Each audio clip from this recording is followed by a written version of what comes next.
श्री वाहिगुरु साहिब जी।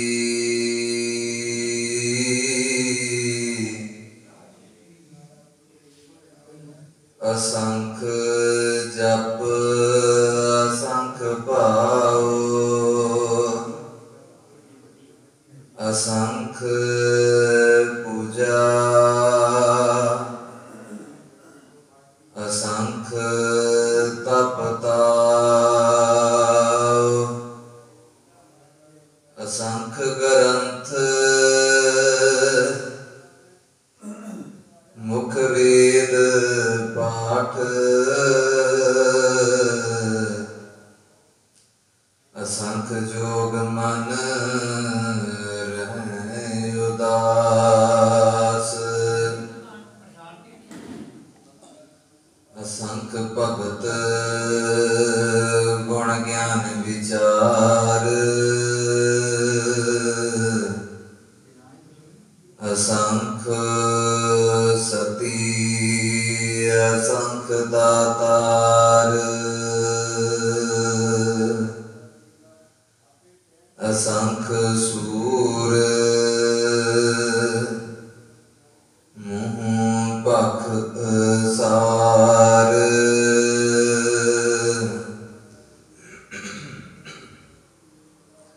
असंख मोन लिव लाए तार,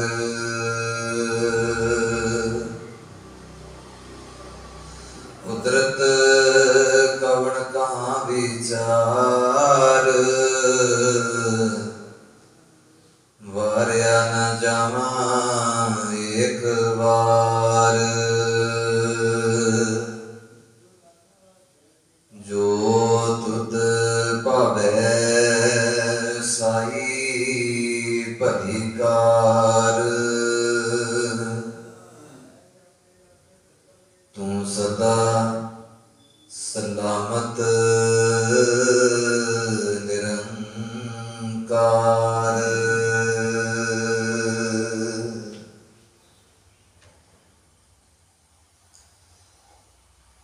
कुल कायनात दे सांझे मालक दस गुरु साहिबान सच्चे पातशाह जी दी पावन आत्मक जोत चबर शतर तख्त दे मालक गुरगद्दी पर सुभाईमान शब्द गुरु गुरु ग्रंथ साहिब सच्चे पातशाह जी के पावन पवित्र चरना का ओट आसरा तकते हुए अमृत वेले तो ही गुरु दरबार अंदर जुड़ बैठ के गुरु के रागी सिंघां दे पासों श्री आसा जी दी वार दा कीर्तन बड़े ही अदब प्यार सहित सरवण करते पे सन। सो आओ जी जगत दे मालक कुल लुकाई नूं सच्चा सुख देण वाले गुरु नानक साहब महाराज जी के पावन पवित्र मुखड़े तो उच्चारण किया होया है जो जपजी साहब जी का पाठ जिदी के अज 17वीं पौड़ी चलती पई है। इहदे नाल जुड़ के सतगुरां दे पावन पवित्र चरनां ते रब्बी गुणां नाल सांझ पाईए। आओ जी दशमेश पिता जी दे वल्लों जिहड़ी कुल सिख जगत के उत्ते अपार कृपा की हुई फतेह की दात है गुरु ग्रंथ साहिब सच्चे पातशाह जी नूं अदब प्यार सहित सीस झुकाउंदियां होइयां करो जी फतेह प्रवान। वाहिगुरु जी का खालसा वाहिगुरु जी की फतेह। तकरीबन हर एक मनुख के मन अंदर ये वहम है, ये भरम बनया हुआ है कि शायद मैं ना होवां ते आ काम ना हुंदा। ये सारा कुछ मैं किया, मेरे घर दे विच अज जो चलता पिया है ये मेरी बदौलत होया है। मेरी सियाणप अगर मैं ना वरतदा ਤਾਂ ਸ਼ਾਇਦ ਜਿਹੜਾ ਇਹ ਅੱਜ ਇੰਨਾ ਵੱਡਾ ਫਾਇਦਾ ਹੋਇਆ ਹੈ ਇਹ ਨਾ ਹੁੰਦਾ, ਇਹ ਮੇਰੀ ਆਪਣੀ ਸਿਆਣਪ ਹੈ। ਪਰ ਸਾਹਿਬ ਕਹਿਣ ਲੱਗੇ ਇਹ ਤੇਰੇ ਇੱਕ ਮਨ ਦਾ ਬੜਾ ਵੱਡਾ ਵਹਿਮ ਕਿ ਤੂੰ ਕੁਝ ਕਰਦਾ ਪਿਆ, ਸਗੋਂ ਤੇਰੇ ਉੱਤੇ ਉਸ ਅਕਾਲ ਪੁਰਖ ਵਾਹਿਗੁਰੂ ਦੀ ਮਿਹਰ ਹੋਈ, ਤੈਨੂੰ ਇੱਕ ਦੁਨਿਆਵੀ ਤੌਰ ਤੇ ਵਡਿਆਈ ਦਿਵਾਉਣੀ ਸੀ, ਤੇਰੇ ਰਾਹੀਂ ਉਸ ਕਾਰਜ ਨੂੰ ਸੰਪੂਰਨ ਕਰਵਾਉਣਾ ਸੀ, ਅਤੇ ਉਹ ਜਿਹੜਾ ਮਾਣ ਸਨਮਾਨ ਸੀ ਸਾਹਿਬ ਕਹਿਣ ਲੱਗੇ ਤੇਰੀ ਝੋਲੀ ਵਿੱਚ ਪੈਣਾ ਸੀ। ਪਰ ਇਸ ਕਰਕੇ ਜ਼ਿਆਦਾ ਵੀ ਆਪਣੇ ਆਪ ਦੇ ਵਿੱਚ ਇਹ ਹਉਮੈ, ਇਹ ਅਭਿਮਾਨ, ਇਹ ਹੰਕਾਰ ਲੈ ਕੇ ਨਾ ਜਾ ਕਿ ਸ਼ਾਇਦ ਮੇਰੇ ਕਾਰਨ ਹੋਇਆ। ਸਾਹਿਬ ਕਹਿੰਦੇ ਪਿੰਗਲ ਪਰਬਤ ਪਾਰ ਪਰੇ ਖਲ ਚਤਰ ਬਕੀਤਾ, ਕਹਿਣ ਲੱਗੇ ਮਾਲਕ ਚਾਹੇ ਤੇ ਜਿਨ੍ਹਾਂ ਨੂੰ ਦੁਨੀਆ ਨਕਾਰ ਚੁੱਕੀ ਹੈ, ਜਿਨ੍ਹਾਂ ਨੂੰ ਦੁਨੀਆ ਨੇ ਨਿਕੰਮੇ ਕਿਹਾ ਹੈ, ਜਿਨ੍ਹਾਂ ਨੂੰ ਦੁਨੀਆ ਨੇ ਇੱਥੋਂ ਤੱਕ ਕਹਿ ਦਿੱਤਾ ਕਿ ਇਹਦੇ ਵੱਸ ਦੀ ਗੱਲ ਨਹੀਂ, ਸਾਹਿਬ ਕਹਿਣ ਲੱਗੇ ਅਗਰ ਉਹ ਵਾਹਿਗੁਰੂ ਪਰਮਾਤਮਾ ਚਾਹੇ ਜਿਨ੍ਹਾਂ ਨੂੰ ਦੁਰਕਾਰਿਆ ਗਿਆ, ਨਿਕੰਮੇ ਕਿਹਾ ਗਿਆ, ਤੇ ਇੱਕ ਦਿਨ ਉਹ ਐਸਾ ਕਾਰਜ ਕਰ ਜਾਂਦੇ ਨੇ ਕਿ ਹਰ ਪਾਸੇ ਫਿਰ ਦੁਨੀਆ ਦੇ ਵਿੱਚ ਨਾਮ ਗੂੰਜਦਾ ਹੈ, ਜਿਨ੍ਹਾਂ ਨੂੰ ਕਦੇ ਮਜ਼ਾਕ, ਜਿਨ੍ਹਾਂ ਨੂੰ ਕਦੇ ਮਖੌਲ ਕੀਤਾ ਜਾਂਦਾ। ਹੁਣ ਇੱਥੇ ਵੀ ਅਸੰਖ ਜਪ, ਅਸੰਖ ਭਾਵੋ, ਅਸੰਖ ਪੂਜਾ, ਅਸੰਖ ਤਪਤਾਓ, ਉਸ ਦਾਤੇ ਬਾਰੇ ਗੱਲ ਕੀਤੀ ਹੈ। ਕਹਿਣ ਲੱਗੇ ਕਿ ਉਹ ਦਾਤਾ, ਉਹ ਪਰਮਾਤਮਾ, ਉਹ ਵਾਹਿਗੁਰੂ ਸਾਰਿਆਂ ਦਾ ਹੀ ਹੈ। ਅਸੰਖ ਜਪ, ਅਸੰਖ ਤੋਂ ਭਾਵ ਹੈ ਬਹੁਤ ਜ਼ਿਆਦੇ, ਕਿੰਨੇ ਜ਼ਿਆਦੇ ਨੇ, ਇੱਕ ਦੀ ਗੱਲ ਨਹੀਂ। ਕਹਿਣ ਲੱਗੇ ਕਿ ਪੂਰੀ ਦੁਨੀਆ ਦੇ ਵਿੱਚ ਆਪੋ ਆਪਣੇ ਤਰੀਕੇ ਦੇ ਨਾਲ ਉਸ ਵਾਹਿਗੁਰੂ ਦਾ, ਪਰਮਾਤਮਾ ਦਾ ਸ਼ੁਕਰਾਨਾ ਕਰਦਾ। ਕੋਈ 5 ਟਾਈਮ ਦੀ ਨਮਾਜ਼ ਅਦਾ ਕਰਕੇ, ਕੋਈ ਗੁਰਦੁਆਰਾ ਸਾਹਿਬ ਵਿਖੇ ਬੈਠ ਕੇ ਬਾਣੀ ਪੜ੍ਹ ਕੇ, ਕੋਈ ਸੇਵਾ ਕਰਕੇ। ਸਾਹਿਬ ਕਹਿਣ ਲੱਗੇ ਬਹੁਤ ਨੇ ਦੁਨੀਆ ਦੇ ਵਿੱਚ ਉਸ ਵਾਹਿਗੁਰੂ ਪਰਮਾਤਮਾ ਨੂੰ ਯਾਦ ਕਰਨ ਵਾਲੇ, ਤੇ ਇਸ ਕਰਕੇ ਤੇਰੇ ਅੰਦਰੋਂ ਇਹ ਹਉਮੈ ਚਲੀ ਜਾਣੀ ਚਾਹੀਦੀ ਹੈ ਕਿ ਅੱਜ ਤੂੰ ਕੋਈ ਗੁਰੂ ਘਰ ਦੇ ਵਿੱਚ ਆਣ ਕੇ ਪਾਠ ਕੀਤਾ ਜਾਂ ਘਰੇ ਬੈਠ ਕੇ ਸਾਹਿਬ ਦਾ ਸ਼ੁਕਰਾਨਾ ਕੀਤਾ। ਕਹਿਣ ਲੱਗੇ ਤੇਰੇ ਵਰਗੇ ਅਨੇਕਾਂ ਹੋਰ ਨੇ ਜਿਹੜੇ ਉਸ ਦਾਤੇ, ਉਸ ਵਾਹਿਗੁਰੂ ਪਰਮਾਤਮਾ ਦੇ ਰੱਬੀ ਗੁਣ ਨੂੰ, ਰੱਬੀ ਨਾਮ ਨੂੰ ਯਾਦ ਕਰਕੇ ਮਾਲਕ ਦਾ ਸ਼ੁਕਰਾਨਾ ਕਰਦੇ ਪਏ। ਤੇ ਸਿਰ ਕਹਿਣ ਲੱਗੇ ਸਗੋਂ ਉਸ ਸਮੇਂ ਜਦੋਂ ਤੂੰ ਯਾਦ ਕਰਦਾ ਉਸ ਦਾਤੇ ਤੇ ਉਹਦਾ ਸ਼ੁਕਰ ਕਰਿਆ ਕਰਕੇ ਮਾਲਕਾ, ਜਿੱਥੇ ਹੋਰਾਂ ਦੀ ਝੋਲੀ ਵਿੱਚ ਇਹ ਸੇਵਾ ਪਾਈ ਹੈ, ਗੁਰਬਾਣੀ ਨੂੰ ਸੁਣਨ ਦੀ, ਗੁਰਬਾਣੀ ਨੂੰ ਪੜ੍ਹਨ ਦੀ, ਗੁਰਬਾਣੀ ਦੇ ਰਾਹੀਂ ਆਪਣੀ ਜ਼ਿੰਦਗੀ ਨੂੰ ਸੁਧਾਰਨ ਦੀ, ਸਚਿਆਰਾ ਜੀਵਨ ਜਿਉਣ ਦੀ, ਜਿੱਥੇ ਦਾਤਿਆ ਅਨੇਕਾਂ ਅਸੰਖ ਮੇਰੇ ਵਰਗੇ ਨੇ ਜਿਨ੍ਹਾਂ ਨੇ ਪਤਾ ਨਹੀਂ ਆਪਣੀ ਜ਼ਿੰਦਗੀ ਦੇ ਵਿੱਚ ਕਿਹੋ ਜਿਹੇ ਮਾੜੇ ਐਬ, ਮਾੜੇ ਗੁਨਾਹ ਕੀਤੇ, ਪਰ ਤੇਰੇ ਦਰ ਦੇ ਉੱਤੇ ਆਏ, ਤੁਹਾਡਾ ਹੁਕਮ ਸੀ ਗਾਵੋ, ਸੁਣੋ, ਪੜੋ ਨਿਤ ਭਾਈ, ਗੁਰ ਪੂਰੇ ਗੁਰ ਰਾਖਿਆ। ਤੇ ਪੂਰੇ ਗੁਰੂ ਦੀ ਸ਼ਰਨ ਵਿੱਚ ਆਣ ਕੇ ਦਾਤਿਆ ਤੁਹਾਡਾ ਆਸਰਾ ਲਿਆ, ਤੁਹਾਡਾ ਹੁਕਮ ਸੀ ਗਾਵੋ। ਦਾਤਿਆ ਗੁਰਬਾਣੀ ਗਾਉਣੀ ਨਹੀਂ ਸੀ ਆਉਂਦੀ, ਪਰ ਤੁਹਾਡੇ ਦਰ ਤੇ ਕੀਰਤਨ ਚੱਲਦਾ ਸੀ, ਤੇ ਚੁੱਪ ਕਰਕੇ ਸੰਗਤ ਦੇ ਵਿੱਚ ਪਿਆਰ ਬਣਾ ਕੇ, ਇਕਾਗਰਤਾ ਬਣਾ ਕੇ ਬੈਠ ਗਿਆ। ਬੜਾ ਆਨੰਦ ਆਇਆ ਕੀਰਤਨ ਸੁਣ ਕੇ। ਉਹ ਰਸ, ਉਹ ਪਿਆਰ, ਉਹ ਮਨ ਵਿੱਚ ਚਾਉ, ਉਹ ਮਨ ਵਿੱਚ ਪਹਿਲਾਂ ਖਿੜਾਓ ਕਦੇ ਨਹੀਂ ਸੀ ਆਇਆ ਜਿੰਨਾ ਅੱਜ ਆਇਆ ਇਕਾਗਰਤਾ ਦੇ ਨਾਲ ਬੈਠ ਕੇ ਤੇਰੀ ਬਾਣੀ ਨੂੰ ਸੁਣਨ ਦਾ। ਗਾਵੋ, ਫਿਰ ਸਾਹਿਬ ਕਹਿੰਦੇ ਕਿ ਜੇ ਨਹੀਂ ਗਾ ਸਕਦਾ ਪਰ ਕਿਸੇ ਵੱਲੋਂ ਗਾਈ ਹੋਈ ਸੁਣਦਾ, ਫਿਰ ਕਹਿੰਦੇ ਗਾਵੋ, ਸੁਣੋ। ਇਹਦੇ ਜੇ ਨਹੀਂ ਗਾਇਆ ਜਾ ਸਕਦਾ ਸੁਣ ਲੈ। ਤੇ ਸਾਹਿਬ ਕਹਿੰਦੇ ਜੇ ਗਾ ਵੀ ਸਕਦਾ ਹੈ, ਸੁਣ ਵੀ ਸਕਦਾ ਹੈ, ਤੇ ਫਿਰ ਉਸ ਤੋਂ ਬਾਅਦ ਕੋਸ਼ਿਸ਼ ਕਰ ਕਿ ਮੈਂ ਜਿਹੜੀ ਗੁਰਬਾਣੀ ਸੁਣੀ ਹੈ, ਜਿਹੜੀ ਗੁਰਬਾਣੀ ਦੇ ਦਰਸ਼ਨ ਕਰਨਾ ਰਾਹੀਂ ਕੀਤੇ ਨੇ, ਉਹਨੂੰ ਬਾਣੀ ਨੂੰ ਮੈਂ ਪੜ੍ਹ ਵੀ ਲਵਾਂ। ਪੜ੍ਹਨ ਤੋਂ ਭਾਵ ਹੈ ਕਿ ਜਦੋਂ ਅਸੀਂ ਇੱਕ ਸ਼ਬਦ ਨੂੰ ਲੈ ਕੇ ਵਿਚਾਰਦੇ ਹਾਂ, ਫਿਰ ਉਹਦੇ ਅੰਦਰ ਜਿਹੜੀਆਂ ਸਿੱਖਿਆਵਾਂ, ਜੋ ਸਿਧਾਂਤ ਵਾਲੀ ਗੱਲ ਸਾਹਿਬ ਕਹਿਣ ਲੱਗੇ ਹੁੰਦੀ ਹੈ, ਜਦੋਂ ਆਪਣੀ ਜ਼ਿੰਦਗੀ ਵਿੱਚ ਢਾਲਦਾ ਹੈ ਤੇ ਤੇਰੀ ਜ਼ਿੰਦਗੀ ਤਬਦੀਲ ਹੋ ਜਾਂਦੀ ਹੈ।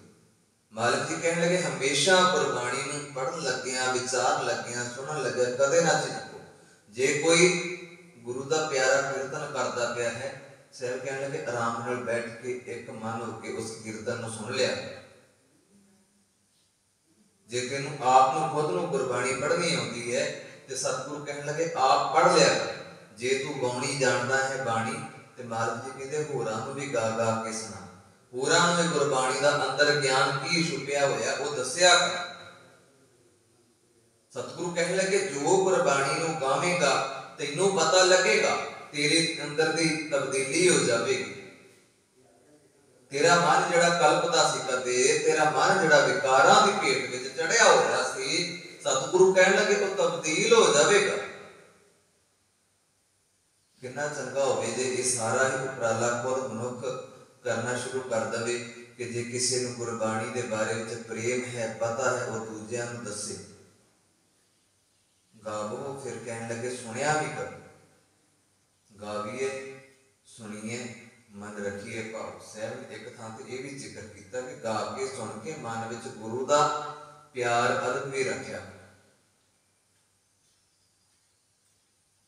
ਤਾਂ ਹੀ ਤਾਂ ਸਤਿਗੁਰੂ ਕਹਿਣ ਲੱਗੇ ਜਿਸ ਜੀਵ ਨੇ ਮਹਾਰਾਜ ਸੱਚੇ ਪਾਤਸ਼ਾਹ ਜੀ ਦੀ ਬਾਣੀ ਦਾ ਪੱਲਾ ਫੜਿਆ ਹੈ ਉਹ ਹਮੇਸ਼ਾ ਹੀ ਆਨੰਦ ਦੇ ਵਿੱਚ, ਮੰਗਲ ਦੇ ਵਿੱਚ ਰਿਹਾ ਹੈ, ਹਮੇਸ਼ਾ ਹੀ ਖੁਸ਼ੀਆਂ ਵਿੱਚ ਰਿਹਾ ਹੈ। ਇੱਥੇ ਵੀ ਸਾਹਿਬ ਕਹਿਣ ਲੱਗੇ ਅਸੰਖ ਜਪ ਅਸੰਖ ਭਾਉ।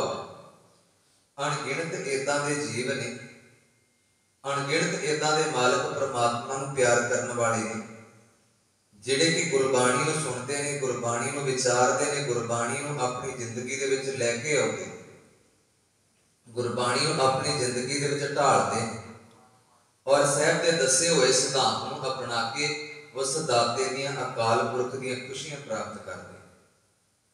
ਅਸੰਖ ਭਾਉ, ਭਾਉ ਤੋਂ ਭਾਵ ਹੈ ਗੁਰੂ ਦਾ ਪਿਆਰ।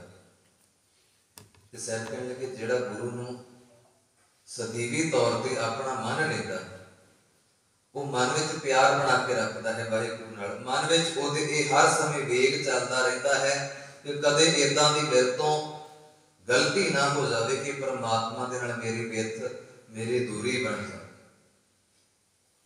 ਕਿਉਂਕਿ ਜੇ ਗੁਰੂ ਨਾਲ ਦੂਰੀ ਬਣ ਆਵੇ ਤੇ ਇਹਦਾ ਭਾਵ ਹੈ ਕਿਸੇ ਮਨੁੱਖਾ ਜਨਮ ਨੂੰ ਵਿਅਰਥਾ ਗਵਾਉਣ ਦੇ। ਤੇ ਸਾਹਿਬ ਕਹਿਣ ਲੱਗੇ ਅਸੰਖ ਜਪ, ਜਿੱਥੇ ਅਣਗਿਣਤ ਹੋਰ ਜੀਵ ਗੁਰੂ ਦਾ ਸ਼ੁਕਰਾਨਾ ਕਰਦੇ ਪਏ, ਕੋਈ ਪੱਥਰਾਂ ਵਿੱਚ ਬੈਠਾ ਹੋਇਆ, ਕੋਈ ਪਾਣੀਆਂ ਵਿੱਚ ਬੈਠਾ ਹੋਇਆ, ਕੋਈ ਦੁਨਿਆਵੀ ਕਾਰ ਵਿਹਾਰ ਕਰਦਾ ਪਿਆ, ਕੋਈ ਆਪਣੀ ਦੁਕਾਨ ਤੇ ਬੈਠਾ ਹੈ, ਕੋਈ ਭੈਣ ਘਰ ਦਾ ਲੰਗਰ ਪ੍ਰਸ਼ਾਦਾ ਬਣਾਉਂਦੀ ਪਈ, ਕੋਈ ਵੀਰ ਆਪਣੀ ਕਿਰਤ ਕਮਾਈ ਦੇ ਲਈ ਵਿਦੇਸ਼ ਵਿੱਚ ਬੈਠਾ ਹੋਇਆ ਹੈ। ਤੇ ਸਾਹਿਬ ਕਹਿਣ ਲੱਗੇ ਵੇਖ ਕਿੰਨੇ ਨੇ, ਅਸੰਖ ਤੋਂ ਭਾਵ ਹੈ ਬਹੁਤ ਜ਼ਿਆਦਾ, ਗਿਣਤੀ ਤੋਂ ਬਾਹਰ, ਜਿਨ੍ਹਾਂ ਦੀ ਗਿਣਤੀ ਨਹੀਂ ਕੀਤੀ ਜਾ ਸਕਦੀ। ਜੇ ਗਿਣਤੀ ਵਿੱਚ ਹੋ ਜਾਂਦਾ ਹੈ ਕੰਮ ਕਿ 100 ਬੰਦੇ ਨੇ, 200 ਨੇ, 500 ਨੇ, 1000 ਨੇ, ਲੱਖ ਨੇ, ਪਰ ਇੱਥੇ ਸਾਹਿਬ ਕਹਿਣ ਲੱਗੇ ਅਨੇਕਾਂ ਨੇ, ਗਿਣਤੀ ਤੋਂ ਬਾਹਰ ਕੰਮ ਹੈ ਕਿ ਜਿਹੜਾ ਵੀ ਕੋਈ ਸਾਹਿਬ ਸੱਚੇ ਪਾਤਸ਼ਾਹ ਦੀ ਉਸਤਤੀ ਕਰਦਾ ਪਿਆ ਹੈ, ਤੂੰ ਆਪਣੇ ਆਪ ਨੂੰ ਇਸ ਥਾਂ ਤੇ ਰੱਖਿਆ ਕਰ ਕਿ ਮਾਲਕਾ ਤੇਰਾ ਸ਼ੁਕਰਾਨਾ ਹੈ ਕਿ ਮੈਨੂੰ ਆਪਣੇ ਚਰਨਾਂ ਦੇ ਨਾਲ ਜੁੜਿਆ ਹੋਇਆ। ਸਾਹਿਬ ਕਹਿਣ ਲੱਗੇ ਅਸੰਖ, ਬਹੁਤ ਜ਼ਿਆਦੇ ਨੇ ਜਿਹੜੇ ਗੁਰੂ ਦੀਆਂ ਵਡਿਆਈਆਂ ਕਰਦੇ ਪਏ, ਬਹੁਤ ਜ਼ਿਆਦੇ ਨੇ ਜਿਹੜੇ ਗੁਰੂ ਦੇ ਪਿਆਰ ਨੂੰ ਆਪਣੇ ਇਸ ਹਿਰਦੇ ਰੂਪੀ ਘਰ ਦੇ ਵਿੱਚ ਮਾਣਦੇ ਪਏ, ਬਹੁਤ ਜ਼ਿਆਦੇ ਏਦਾਂ ਦੇ ਗੁਰੂ ਦੇ ਪਿਆਰ ਵਾਲੇ ਨੇ ਜਿਹੜੇ ਰੋਜ਼ਾਨਾ ਅੰਮ੍ਰਿਤ ਵੇਲਾ ਸੰਭਾਲ ਕੇ ਸਾਹਿਬ ਦਾ ਸ਼ੁਕਰਾਨਾ ਕਰਦੇ ਪਏ। ਬਹੁਤ ਜ਼ਿਆਦੇ ਇਸ ਤਰ੍ਹਾਂ ਦੇ ਗੁਰਮੁਖ ਪਿਆਰੇ ਨੇ ਕਿ ਜਿਹੜੇ ਰੋਜ਼ਾਨਾ ਗੁਰੂ ਦੇ ਦਰ ਤੋਂ ਆਪਣੀ ਸ਼ੁਰੂਆਤ ਕਰਦੇ ਨੇ ਅਤੇ ਜਦੋਂ ਸੰਧਿਆ ਦਾ ਸਮਾਂ ਹੁੰਦਾ ਹੈ ਸੋਦਰ ਦਾ ਪਾਠ ਕਰਕੇ, ਸੋਹਿਲਾ ਸਾਹਿਬ ਜੀ ਦੀ ਬਾਣੀ ਦਾ ਪਾਠ ਕਰਕੇ ਫਿਰ ਸਾਹਿਬ ਦਾ ਸ਼ੁਕਰਾਨਾ ਕਰਕੇ ਅਰਦਾਸ ਕਰਦੇ ਨੇ ਦਾਤਿਆ ਤੇਰੇ ਹੁਕਮ ਦੇ ਵਿੱਚ ਸਮਾਂ ਬਤੀਤ ਹੋਇਆ ਸੀ, ਰਾਤ ਆਈਏ ਇਹ ਵੀ ਤੇਰੇ ਹੁਕਮ ਦੇ ਵਿੱਚ ਬਤੀਤ ਹੋਣੀ ਚਾਹੀਦੀ। ਅੰਮ੍ਰਿਤ ਵੇਲਾ ਸੱਚ ਨਾਮ ਵਡਿਆਈ ਵਿਚਾਰ, ਇਸੇ ਕਰਕੇ ਸਾਹਿਬ ਨੇ ਜ਼ਿਕਰ ਕੀਤਾ ਕਿ ਅੰਮ੍ਰਿਤ ਵੇਲਾ ਜਿਹੜਾ ਹੈ ਉਦੋਂ ਤੈਨੂੰ ਕੋਈ ਤੰਗ ਨਹੀਂ ਕਰੇਗਾ, ਕੋਈ ਪਰੇਸ਼ਾਨ ਨਹੀਂ ਕਰੇਗਾ। ਅੰਮ੍ਰਿਤ ਵੇਲਾ ਜਿਹੜਾ ਬੜਾ ਸਕੂਨ ਵਾਲਾ ਸਮਾਂ, ਪ੍ਰਭਾਤ ਵੇਲੇ ਸਾਹਿਬ ਕਹਿਣ ਲੱਗੇ ਉੱਠਿਆ ਕਰ, ਗੁਰੂ ਦੇ ਚਰਨਾਂ ਨਾਲ ਜੁੜਿਆ ਕਰ ਅਤੇ ਗੁਰੂ ਦੀਆਂ ਵਡਿਆਈਆਂ ਨੂੰ ਵਿਚਾਰਿਆ ਕਰ। ਅੰਮ੍ਰਿਤ ਵੇਲਾ ਸੱਚ ਨਾਮ, ਉਹ ਸੱਚਾ ਸਮਾਂ ਹੈ, ਸੱਚ ਦੇ ਨਾਮ ਦੇ ਨਾਲ ਜੁੜਨ ਦਾ ਸਮਾਂ ਹੈ। ਤੇ ਸਾਹਿਬ ਕਹਿੰਦੇ ਸੱਚ ਦੇ ਨਾਮ ਨਾਲ ਜੁੜ ਕੇ ਫਿਰ ਕਰਨਾ ਕੀ ਹੈ ਕਿ ਗੁਰੂ ਦੀਆਂ ਵਡਿਆਈਆਂ ਨੂੰ ਵਿਚਾਰਨਾ। ਤੇ ਜੇ ਸਾਹਿਬ ਕਹਿਣ ਲੱਗੇ ਜੇ ਤੇਰੇ ਉੱਤੇ ਇੰਨੀ ਅਪਾਰ ਮਿਹਰ ਹੋ ਜਾਂਦੀ ਹੈ ਤੇ ਸ਼ੁਕਰ ਕਰਿਆ ਕਰ ਉਸ ਦਾਤੇ ਦਾ। ਅਸੰਖ ਪੂਜਾ, ਅਸੰਖ ਤਪ। ਸਾਹਿਬ ਕਹਿਣ ਲੱਗੇ ਇਕੱਲਾ ਤੂੰ ਹੀ ਨਹੀਂ, ਅੱਜ ਜੇ ਗੁਰੂ ਦੇ ਦਰਸ਼ਨ ਕਰ ਲੈ, ਇਹ ਨਾ ਸੋਚਿਆ ਕਰ ਮਨ ਵਿੱਚ ਕਿ ਮੈਂ ਪਾਠ ਕਰ ਲਿਆ ਜਾਂ ਮੈਂ ਗੁਰੂ ਦੇ ਦਰਸ਼ਨ ਕਰ ਰਿਹਾ। ਸਾਹਿਬ ਅਸੰਖ ਪੂਜਾ, ਅਸੰਖ ਤਪ ਤਾਉ, ਤੇਰੇ ਵਰਗੇ ਅਨੇਕਾਂ ਹੋਰ ਗੁਰੂ ਦਾ ਸ਼ੁਕਰਾਨਾ ਕਰਦੇ ਪਏ ਨੇ। ਜਿਵੇਂ ਅੱਜ तेरे मन अंदर गुरु के प्रति प्यार जागया, गुरु की मेहर के सदका। साहब कहने लगे इदा ही होर गुरु के नाल जुड़ के अपना भला मनाते पे। असंख पूजा असंख तप ताओ, कहने लगे कई अनेका इदा के आ गए हैं कि जिन्होंने अपनी जिंदगी पूरी गुरु के लेखे ला दी है। साहब कहने लगे असंख ग्रंथ मुख वेद पाठ, मुख तो भाव है अपने मुंह दे नाल, इस मुखड़े दे नाल जिहड़ी जीभ दिती हुई है दाते इस जीभ की गल की।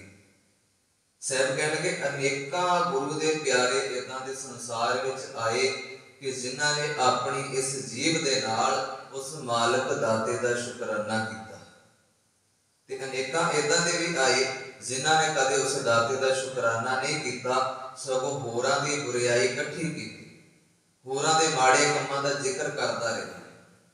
इस जीव नूं गुरु की उस्तत विच लाउणा सी, इस जीव नूं उस अकाल पुरख वाहिगुरू परमात्मा की वडियाई विच लाउणा सी।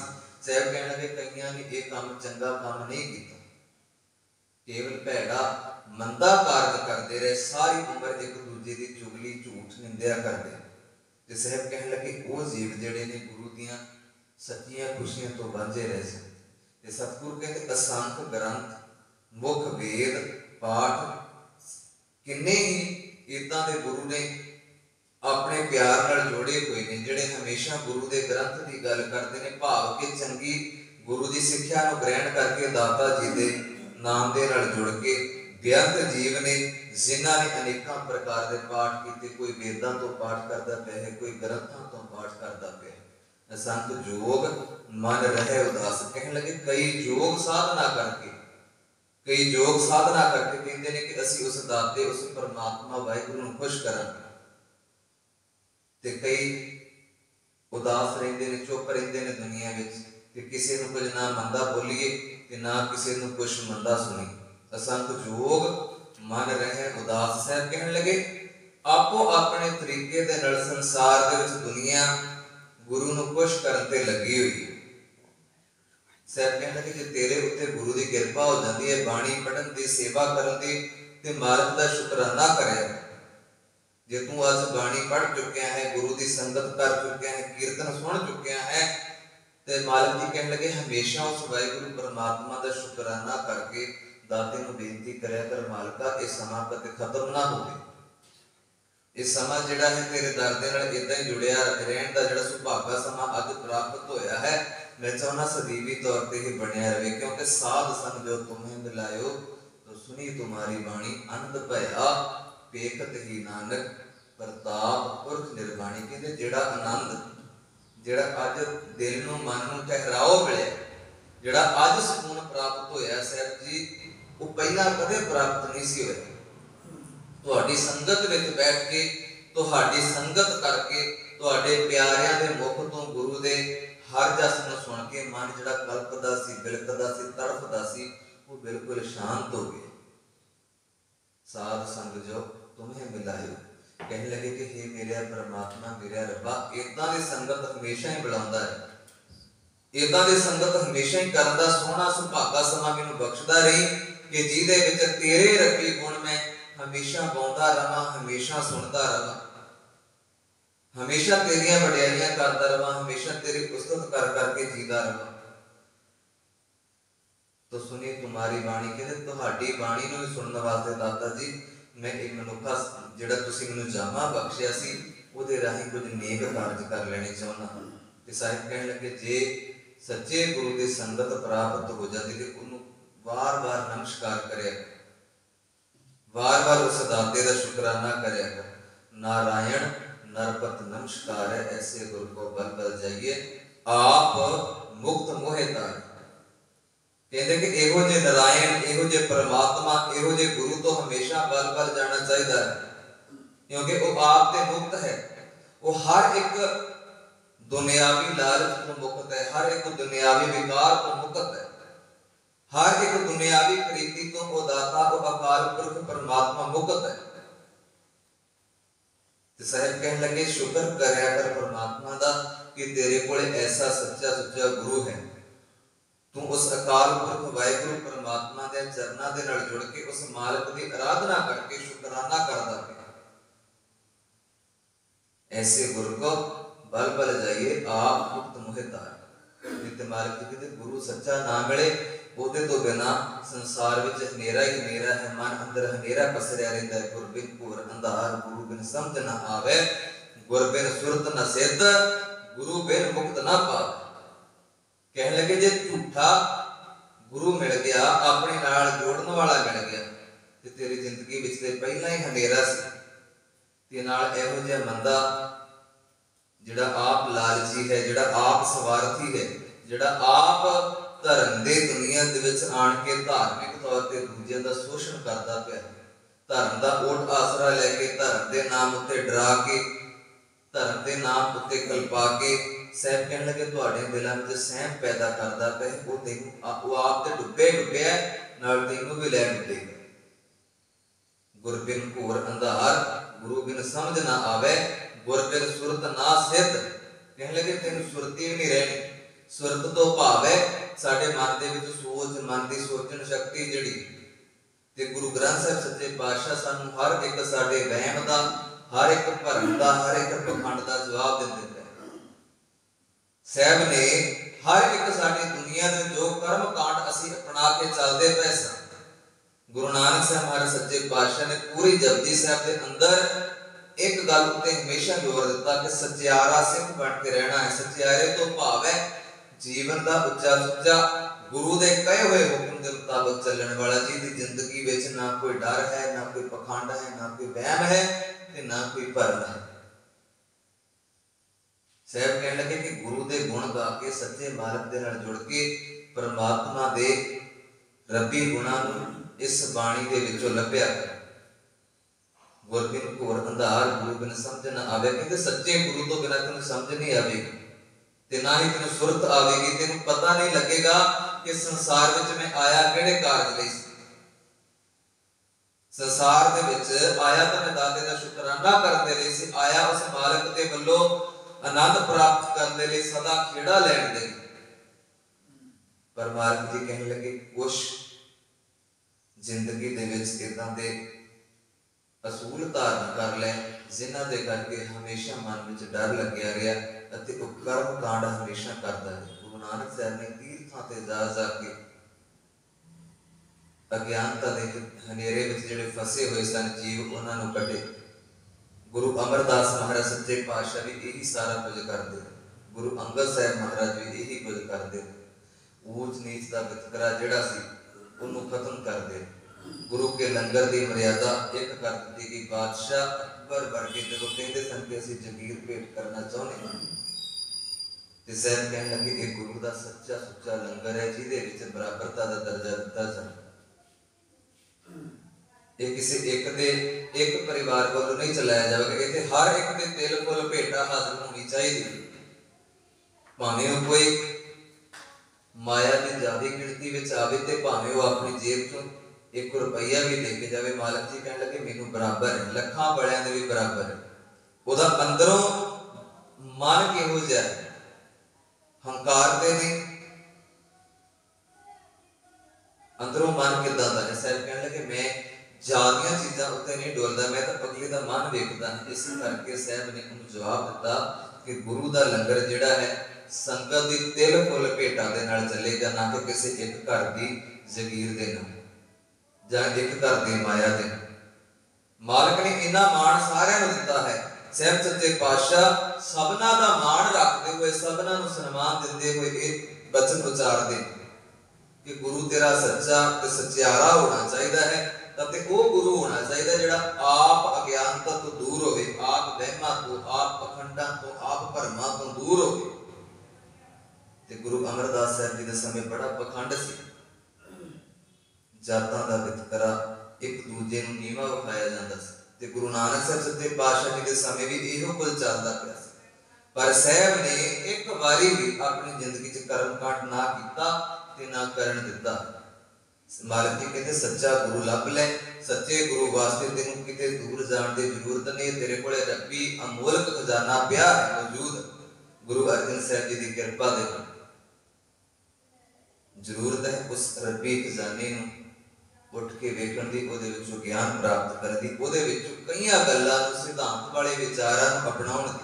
ਸਾਹਿਬ ਕਹਿਣ ਲੱਗੇ ਅਸੰਖ ਭਗਤ ਗੁਣ ਗਿਆਨ ਵਿਚਾਰ। ਅਸੰਖ ਹੀ ਬਹੁਤ ਜ਼ਿਆਦਾ ਗੁਰੂ ਦੇ ਭਗਤ ਨੇ, ਗੁਰੂ ਦੇ ਪਿਆਰ ਵਾਲੇ ਨੇ, ਜਿਹੜੇ ਗੁਰੂ ਦੇ ਕਹੇ ਹੋਏ ਬਚਨਾਂ ਨੂੰ ਅਪਣਾ ਰਹੇ।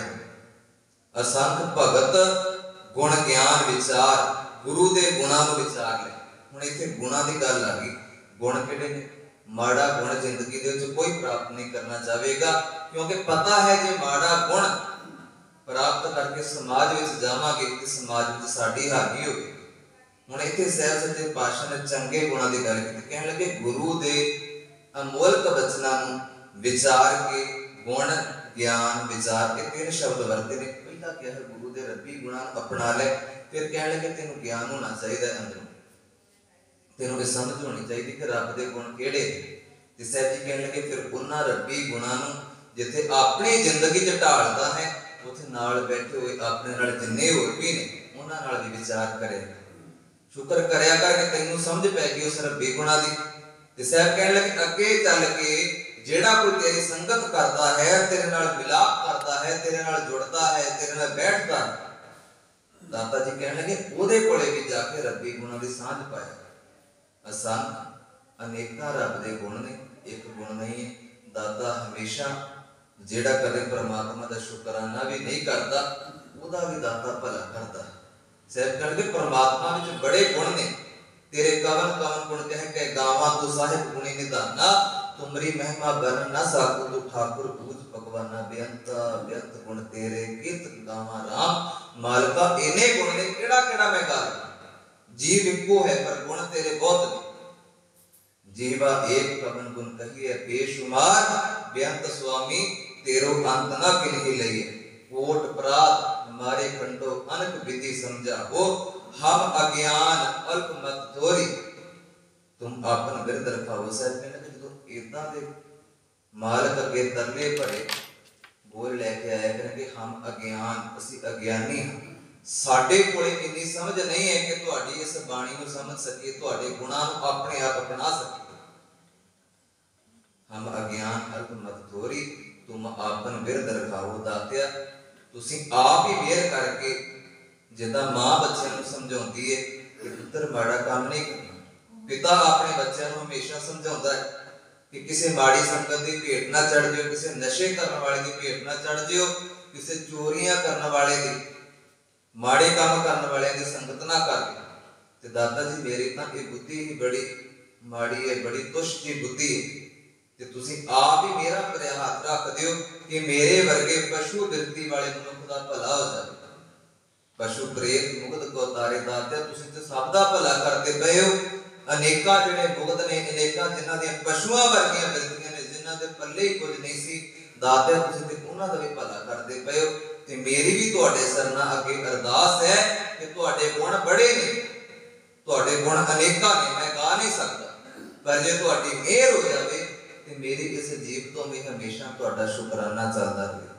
ਤੇ ਸੈਂਟਰ ਗੁਣ ਗਿਆਨ ਵਿਚਾਰ, ਉਹਦੇ ਗੁਣਾਂ ਨੂੰ ਅਪਣਾ ਕੇ, ਉਹਦੇ ਰੱਬੀ ਗਿਆਨ ਨੂੰ ਆਪਣੇ ਹਿਰਦੇ 'ਚ ਧਾਰ ਕੇ, ਜਿੱਥੇ ਆਪ ਵਿਚਾਰ ਕਰਦਾ ਪਿਆ ਨੇ ਉੱਥੇ ਨਾਲ ਆਪਣੇ ਸੰਗੀਆਂ ਸਾਥੀਆਂ ਨੂੰ ਵੀ ਵਿਚਾਰ ਦਿਆ ਕਰ। ਅਸੰਖ ਸਤੀ ਅਸੰਖ ਦਾਤਾਰ, ਕਹਿਣ ਲੱਗੇ ਅਸੰਖ ਬਹੁਤ ਜ਼ਿਆਦੇ ਉਸ ਦਾਤੇ ਦਾ ਦਾਰ ਨੂੰ ਜਪਣ ਵਾਲੇ ਨੇ। ਅਸੰਖ ਸੂਰ ਨੂੰ ਪਖਸਾਰ, ਇੱਥੇ ਸੂਰਮਿਆਂ ਦੀ ਗੱਲ ਕੀਤੀ। ਕਹਿੰਦੇ ਕਿ ਮੈਦਾਨੇ ਜੰਗ ਦੇ ਅੰਦਰ ਜਾਣ ਲੱਗੇ ਵੀ ਸੂਰਮੇ ਜਿਹੜੇ ਨੇ, ਮੈਦਾਨੇ ਜੰਗ ਅੰਦਰ ਜਾਣ ਲੱਗੇ ਵੀ ਸਤਿਗੁਰੂ ਕਹਿਣ ਲੱਗੇ ਸੂਰਮੇ ਜਿਹੜੇ ਨੇ ਉਹ ਮਾਲਕ ਵਾਹਿਗੁਰੂ ਪਰਮਾਤਮਾ ਦਾ ਸ਼ੁਕਰਾਨਾ ਕਰਦੇ ਪਏ। ਅਸੰਖ ਮੋਨ ਲਿਵ ਲਾਏ ਤਾਰ, ਮੋਨ ਤੋਂ ਭਾਵ ਹੈ ਜਿਹੜੇ ਮੋਨੀ ਹੋ ਚੁੱਕੇ। ਕਹਿਣ ਲੱਗੇ ਹਰੇਕ ਤਰ੍ਹਾਂ ਦਾ ਕੋਈ ਨਾ ਕੋਈ ਮਨੁੱਖ ਉਪਰਾਲਾ ਕਰਦਾ ਪਿਆ ਹੈ, ਕੋਈ ਮੋਨ ਧਾਰਨਾ ਕਰਕੇ ਉਸ ਦਾਤੇ ਦਾ ਸ਼ੁਕਰਾਨਾ ਕਰਦਾ ਪਿਆ। ਅੰਤ ਵਿੱਚ ਕਹਿਣ ਲੱਗੇ ਕੁਦਰਤ ਕਵਣ ਕਹਾਂ ਵਿਚਾਰ, ਵਾਰਿਆ ਨਾ ਜਾਵਾਂ ਏਕ ਵਾਰ। ਸਤਿਗੁਰੂ ਕਹਿਣ ਲੱਗੇ ਕਿ ਕੁਦਰਤ ਕਵਣ ਕਹਾਂ ਵਿਚਾਰ, ਇਹ ਸਾਰੀ ਕੁਦਰਤ ਦਾ ਪਸਾਰਾ ਤੇਰਾ ਪਸਰਿਆ ਹੋਇਆ ਹੈ। ਕੁਦਰਤ ਕਵਣ ਕਹਾਂ ਵਿਚਾਰ, ਵਾਰਿਆ ਨਾ ਜਾਵਾਂ ਏਕ ਵਾਰ। ਦਾਤਿਆ ਤੁਹਾਡਾ ਸ਼ੁਕਰਾਨਾ ਕਰ ਕਰਕੇ ਵੀ ਮੈਂ ਅਗਰ ਆਪਣੇ ਆਪ ਨੂੰ ਵਾਰਨਾ ਚਾਹਾਂ ਤਾਂ ਮੈਂ ਤਾਂ ਇੱਕ ਤੁਸ਼ ਜੀ ਭੇਟਾ ਨਿਮਾਣੀ ਜੀ, ਜੋ ਤੁਧ ਭਾਵੇ ਸਾਈ ਭਲੀਕਾਰ, ਤੂੰ ਸਦਾ ਸਲਾਮਤ ਨਿਰੰਕਾਰ। ਦਾਤਿਆ ਜੋ ਤੁਹਾਨੂੰ ਚੰਗਾ ਲੱਗਦਾ ਹੈ ਤੁਹਾਨੂੰ ਮੇਰੇ ਮਾਲਕ ਸੱਚੇ ਪਾਤਸ਼ਾਹ ਜੀ ਜਿੱਦਾਂ ਤੁਸੀਂ ਕਰ ਦਿੰਦੇ ਹੋ, ਮੈਂ ਉਹਦਾ ਹੀ ਸ਼ੁਕਰਾਨਾ ਕਰਦਾ ਰਹਾਂਗਾ। ਹੁਣ ਸਦਾ ਸਲਾਮਤ ਨਿਰੰਕਾਰ ਆਓ, ਗੁਰੂ ਦੇ ਹੁਕਮ ਦੇ ਵਿੱਚ ਰਹਿ ਕੇ, ਸਦਾ ਹੀ ਗੁਰੂ ਦੇ ਚਰਨਾਂ ਨਾਲ ਜੁੜ ਕੇ, ਗੁਰੂ ਦੇ ਨਾਲ ਪ੍ਰੀਤ ਬਣਾ ਕੇ ਵਾਹਿਗੁਰੂ ਪਰਮਾਤਮਾ ਦਾ ਸ਼ੁਕਰਾਨਾ ਕਰਦੇ ਰਹੀਏ, ਤਾਂ ਕਿ ਜੋ ਮਾਲਕ ਦੇ ਸ਼ੁਕਰਾਨੇ ਦੇ ਵਿੱਚ ਰਹਿ ਕੇ ਜੋ ਆਨੰਦ ਹੈ, ਸਾਹਿਬ ਦੇ ਗੁਣਾਂ ਨੂੰ ਧਾਰਨ ਕਰਕੇ ਜੋ ਜ਼ਿੰਦਗੀ ਦਾ ਸਫ਼ਰ ਤੈਅ ਕੀਤਾ ਜਾਵੇ, ਤੇ ਪਰਮਾਤਮਾ ਵਾਹਿਗੁਰੂ ਦੇ ਸ਼ੁਕਰਾਨੇ 'ਚ ਰਹਿ ਕੇ ਮਾਲਕ ਦੀਆਂ ਰੱਬੀ ਜੋ ਦੌਲਤਾਂ ਹਨ, ਮਾਲਕ ਦੀਆਂ ਰੱਬੀ ਮਿਹਰਾਂ ਹਨ, ਉਹਨਾਂ ਨੂੰ ਪ੍ਰਾਪਤ ਕੀਤਾ ਜਾਵੇ। ਸਾਹਿਬ ਦੀ ਬਾਣੀ ਪੜ੍ਹਦਿਆਂ ਹੋਇਆਂ, ਵਿਚਾਰ ਕਰਦਿਆਂ ਹੋਇਆਂ ਬੇਅੰਤ ਗਲਤੀਆਂ ਭੁੱਲਾਂ ਹੋ ਗਈਆਂ ਜੀ, ਮਾਫ ਕਰਨੀਆਂ। ਬਲਾਓ ਫਤਿਹ। ਵਾਹਿਗੁਰੂ ਜੀ ਕਾ ਖਾਲਸਾ, ਵਾਹਿਗੁਰੂ ਜੀ ਕੀ ਫਤਿਹ।